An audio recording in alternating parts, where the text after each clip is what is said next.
சலவை தொழில் செய்து கொண்டிருந்த ஒரு பாட்டி இருந்தார்கள்.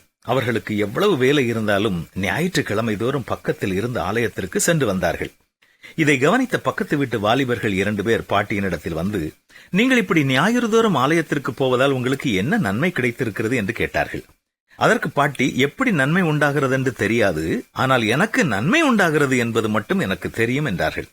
அதற்கு அந்த வாலிபர்கள், உண்மையிலேயே உங்களுக்கு நன்மை ஏதாவது கிடைத்திருந்தால் நீங்கள் அதை சொல்வீர்களா? உங்களால் சொல்ல முடியாவிட்டால் நீங்கள் எந்த நன்மையும் பெறவில்லை என்றுதானே அர்த்தம் என்று சொன்னார்கள்.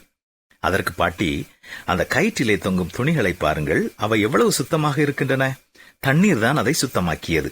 ஆனால் அந்த துணிகளிலே நீங்கள் இப்பொழுது அந்த தண்ணீரை பார்க்க முடியாது.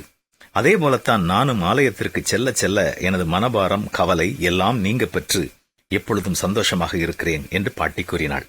ஆம் அன்பர்களே, ஆலயம் செல்லும் போது நாம் அங்கே கேட்கும் பாடல்களும் வேத வசனங்களும் நம்மை சுத்தப்படுத்துகின்றன. கர்த்தருடைய வேதம் குறைவற்றதும் ஆத்துமாவை உயிர்ப்பிக்கதுமாயிருக்கிறது.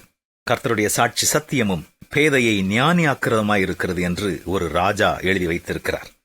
மேலும் அவர் கர்த்தருடைய ஆலயத்திற்கு போவோம் வாருங்கள் என்று அவர்கள் என்னுடனே சொன்னபோது நான் மகிழ்ச்சியாயிருந்தேன் என்றும் அவர் எழுதி வைத்திருக்கிறார். நாமும் ஆலயம் செல்ல ஆசை காட்டுவோமா?